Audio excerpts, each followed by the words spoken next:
अस्सलाम वालेकुम जी। आज मैं आपके साथ पेशावरी चपली कबाब की रेसिपी शेयर करने लगी। बहुत ही ये टेस्टी बनते हैं और घर में बहुत इजी तरीके से बन जाते हैं। तो चलिए इसे बनाना स्टार्ट करते हैं। चपली कबाब बनाने के लिए सबसे पहले मैंने 1 किलो के जितना ये मटन का कीमा ले लिया है और यहाँ पे 2 मीडियम साइज़ के प्याज मैंने बिल्कुल रफली चॉप करके फिर उनको अच्छी तरह निचोड़ लिया, उसका पानी सारा अच्छी तरह निकाल लिया। तो ये इसके अंदर डाल दूँगी और इसके साथ ही तकरीबन 3 से 4 मैंने ये सब्ज़ मिर्चें थी, ये भी बिल्कुल बारीक काटे नहीं है, ये इसमें चली जाएंगी। और यहाँ पे मैंने आधा टमाटर बिल्कुल बारीक काट दिया, ये इसमें चला जाएगा। इसके साथ ही तकरीबन 1 टीस्पून से थोड़ा सा ज़्यादा ये सब्ज़ धनिया, इसे भी बिल्कुल मैंने बारीक काट लिया था, ये भी इसमें चला जाएगा। इसके साथ ही मैं कुछ मसाले ऐड कर दूंगी। 1 टीस्पून भर के मैं कुटी हुई रेड वाली मिर्च डाल दूंगी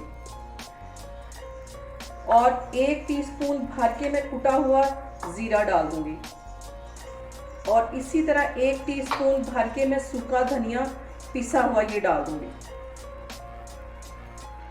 1 टीस्पून इसमें मैं भर के नमक का डाल दूंगी। आप अपने टेस्ट के मुताबिक मसाले कम या ज़्यादा कर सकते हैं। और इसके साथ ही 1 अंडा इसमें डाल दूंगी।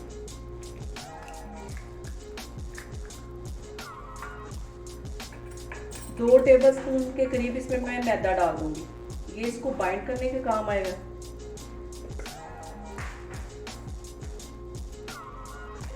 इन सारी चीज़ों को अच्छी तरह मिक्स कर लेना है। यहाँ पे देखें जी, कीमे को मैरिनेट करके रखे हुए मुझे तकरीबन 2 से ढाई घंटे हो गए। तो अब इसके मैं चपली कबाब बनाती हूँ। सबसे पहले मैं हाथों पे हल्का सा ऑयल लगा लूँगी। इसके बाद मैं एक प्लेट ले लूँगी और इसको भी हल्का सा कुकिंग ऑयल लगा लूँगी।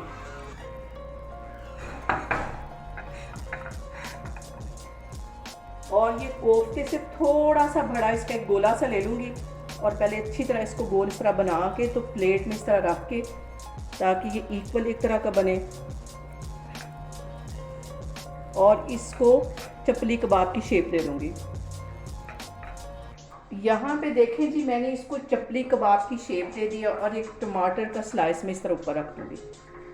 इसको अच्छी तरह इसमें चिपका देना है। और मैं चपली कबाब घी में बना रही हूँ। घी में इनका टेस्ट बहुत अच्छा आता है। घी मैंने गर्म होने के लिए रख दिया है, तो अब इसको घी में फ्राई करती हूँ। तो मैं आपको दिखाती हूँ। और यहाँ पे मैंने घी गर्म होने के लिए रख दिया था और बिल्कुल हल्की आग पे इसको फ्राई करना है, क्योंकि ये कीमा कच्चा है। हल्की आग पे इसको बिल्कुल फ्राई करना है और हल्के हाथों से इसको मैं इसके अंदर डाल दूँ। इसी तरह मैं बाकी के भी बनाती जा रही हूँ, तो फिर मैं आपको दिखाती हूँ। दूसरा चपली कबाब भी इसमें मैंने डाल दिया। आग मैंने बिल्कुल स्लो रखी है। चपली कबाब का साइज़ थोड़ा सा बड़ा होता है, इसलिए आप इसे प्लेट में रख के ईजिली इसका बना सकते हैं साइज़। और यहाँ पे जो सबसे अहम बात वो ये है कि आपने ये चपली कबाब फ्राई करते वक्त आग बिल्कुल हल्की रखनी है। तेज़ आग पे इसको बिल्कुल भी नहीं करना, क्योंकि ये कीमा कच्चा है और हल्की आग पे ये फ्राई होगी। अभी मैं हल्की आग पे 5 मिनट के लिए इसकी एक साइड को फ्राई करूँगी और फिर 5 मिनट के बाद इसकी साइड चेंज करते हैं। यहाँ पे इनकी मैं साइड चेंज करती जा रही हूँ और आग मैंने बिल्कुल हल्की रखी हुई है। तेज़ आग पे इसे बिल्कुल भी फ्राई नहीं करना।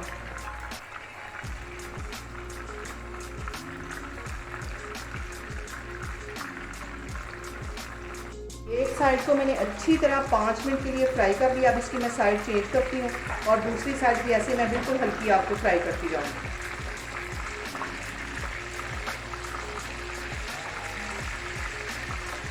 यहाँ पे देखें जी, बहुत ही इजी तरीके से हमारे चपली कबाब बन के तैयार हो गए। बहुत ही ये टेस्टी बनते हैं और आसानी से आप घर में बना सकते हैं। और आप लोग भी इसको लाजमी ट्राई करें और मुझे कमेंट्स में बताएं कि आपको मेरी रेसिपीज़ कैसी लग रही हैं। और मेरी वीडियोस को ज़्यादा से ज़्यादा शेयर करें और मुझे सब्सक्राइब करें। इंशाल्लाह ताला मैं एक और वीडियो के साथ आपके सामने आऊँगी। अल्लाह हाफिज़।